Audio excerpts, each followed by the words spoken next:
Jesucristo, el Verbo viviente, es el único medio de salvación.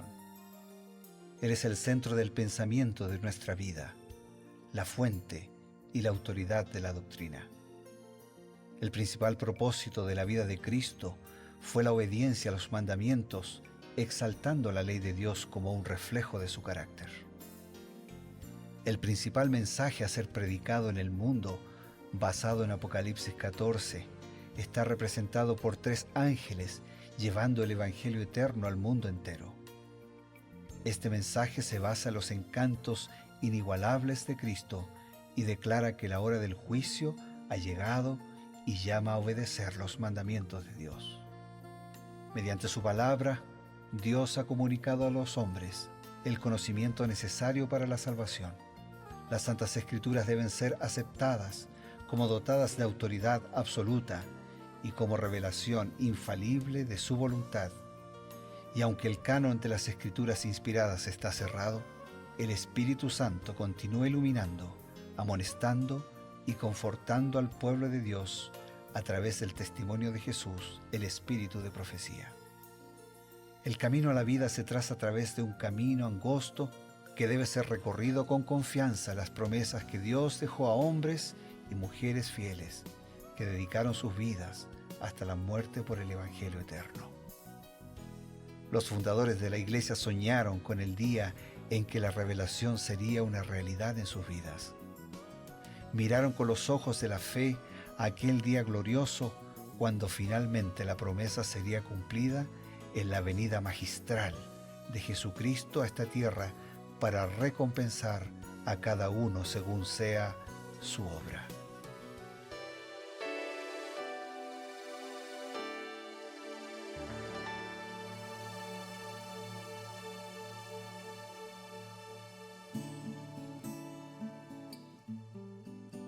Nuevamente, amigos, nos encontramos a través de Nuevo Tiempo, la señal de esperanza, para poder estudiar, para poder compenetrarnos en los consejos inspirados del Espíritu de Profecía, siempre basados en un capítulo de las Sagradas Escrituras por día. Nosotros tenemos 2 programas dedicados a este estudio.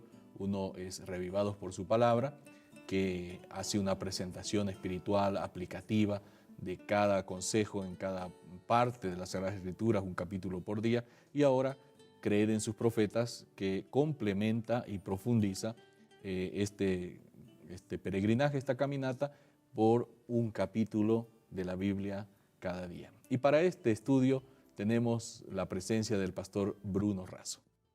Muchas gracias, Pastor Eber. Lo hacemos así bien, con alegría, con gratitud y también animados de saber que de cerca y de lejos muchos hermanos y amigos tenemos el mismo interés y la misma necesidad de profundizar en el mensaje de la Escritura, en la palabra de Dios, en su voluntad, a través de la óptica, de los comentarios inspirados por Dios, a través de Elena de White. Y hoy nos detenemos en el capítulo 6 del libro de Esdras. El libro de Esdras es un libro bastante histórico, aunque tiene muchas enseñanzas también espirituales. En este capítulo nosotros vemos a otro rey de Medo-Persia, Darío, quien está expidiendo un nuevo decreto, en realidad un segundo decreto de retorno y reconstrucción del templo. ¿Cómo preparó el Señor el camino para que su plan del retorno de los exiliados pueda completarse, y ese plan completo incluía la reconstrucción del templo? ¿Qué nos dice el Espíritu de Profecía? Muy bien, Elena de White escribió lo siguiente en el libro Profetas y Reyes. En adición, el rey decretó severos castigos para los que, de cualquier manera que fuese, alteraran el decreto, y terminó con esta notable declaración. Y el Dios que hizo habitar allí su nombre, destruya a todo rey y pueblo que pusiese su mano para mudar o destruir esta casa de Dios, la cual está en Jerusalén. Yo, Darío, puse el decreto, sea hecho prestamente, y así preparó el Señor las circunstancias para la terminación del templo. Así que el decreto del rey y la convicción así, ¿no?, la firmeza, la seguridad en el decreto, en la palabra, de que nadie podía animarse, ¿no?, a alterar, a ir contra ese decreto, Claro. salvaguardando la terminación del templo. Esto quiere decir, pastor, que el programa, el proyecto de Dios que incluía influir en estos reyes paganos, porque eso eran, ¿no? Eran reyes paganos, pero que fueron instrumentos, herramientas útiles en las manos de Dios, y como Dios no hace a medias, interesante, incluía varios pasos, ¿no? El retorno de los exiliados, la reconstrucción de la ciudad y como punto culminante del plan, la reconstrucción del templo, porque eso incluía la restauración completa de la vida social, la vida religiosa, la vida espiritual del pueblo de Israel. Todo lo bueno que hay en un hijo de Dios proviene de Dios. Claro. Y todo lo bueno que sale de alguien que no cree en Dios también proviene de Dios, porque Él es la fuente del bien, ¿no? Por eso es así que la Biblia nos muestra distintos momentos como Dios termina utilizando a reyes o a funcionarios o a personas que no son directamente de su pueblo, Claro. pero que aceptaron esa influencia de parte de Dios y se transformaron en ese momento y en esa situación instrumentos de bendición. Qué bueno. Ahora nos preguntamos de la participación del pueblo. Habían dos grupos, los que habían venido por primera vez ya en el decreto de Ciro y los que estaban viniendo, otro grupo en el segundo decreto con Darío. ¿No? Los que estaban allí ya en Jerusalén, me imagino que tenían que hacer algo, ¿no? Cuando ellos, porque habían decretos previos que se iban promulgando y a través de mensajeros la gente sabía, se va a dar un decreto, ¿no? Ya viene el decreto. ¿Qué hicieron antes de salir el decreto? ¿Cómo trabajó el pueblo?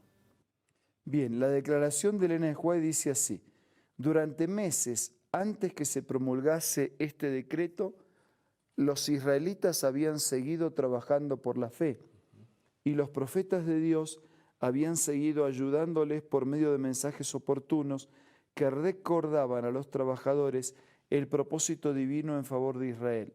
2 meses después que fuera entregado el último mensaje que se haya registrado como precedente de Ageo, Zacarías tuvo una serie de visiones relativas a la obra de Dios en la tierra.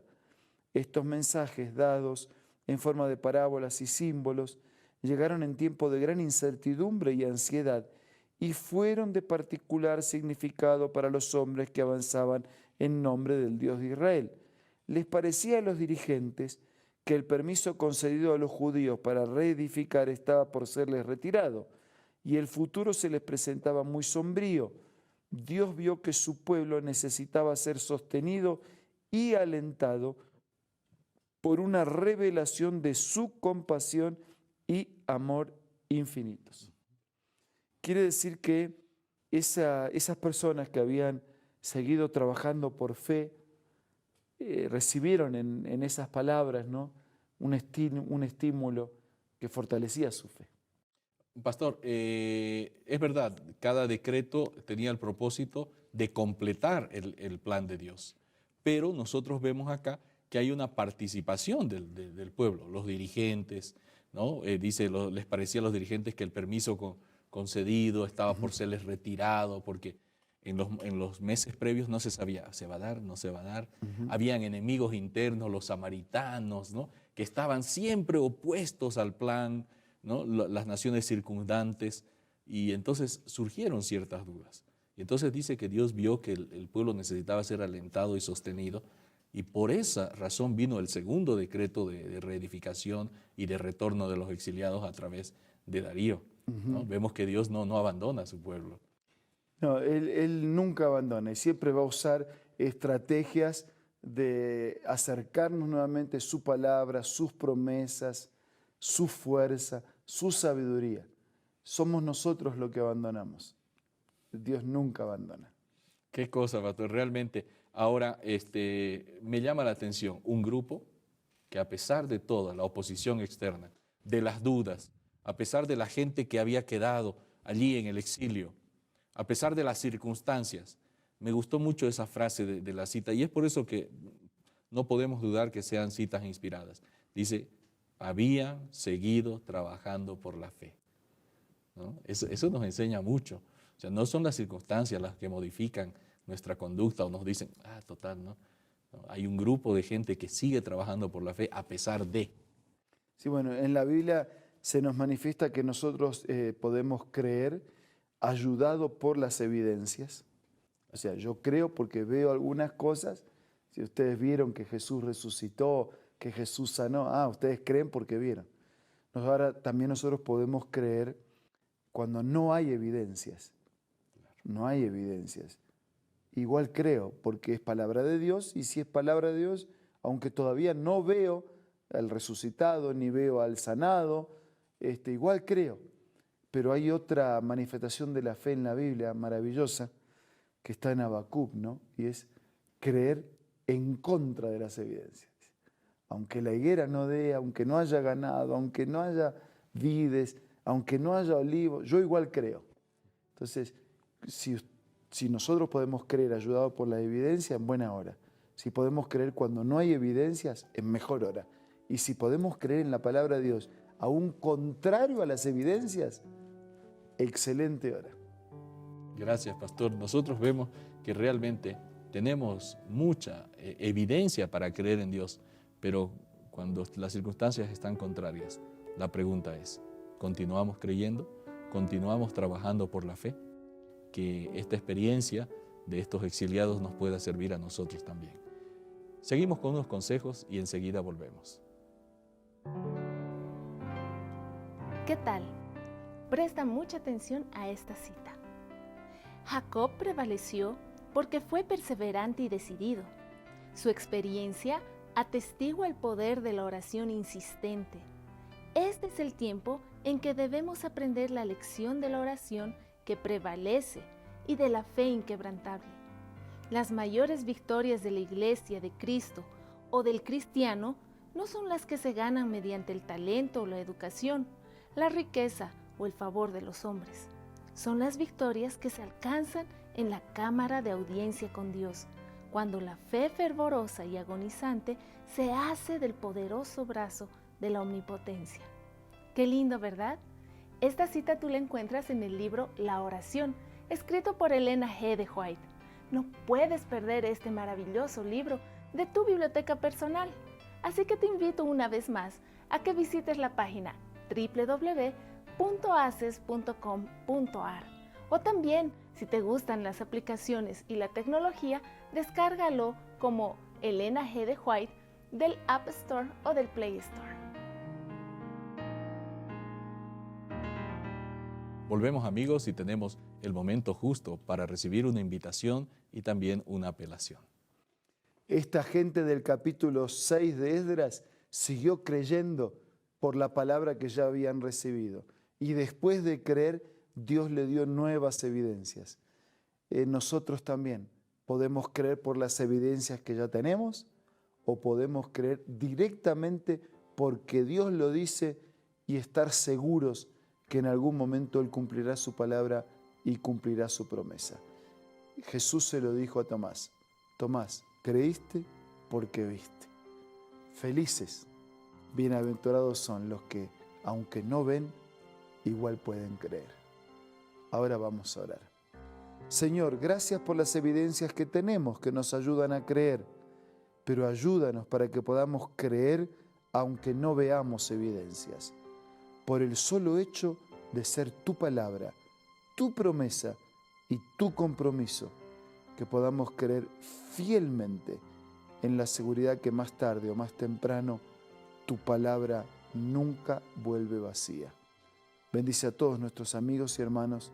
Te lo pido, te lo agradezco en el nombre de Jesús. Amén. Amén. Esto ha sido Creed en sus profetas, un capítulo más, una inspiración más que nos ayuda en nuestra caminata diaria y profundizando en el espíritu de profecía. Nos vemos el día de mañana.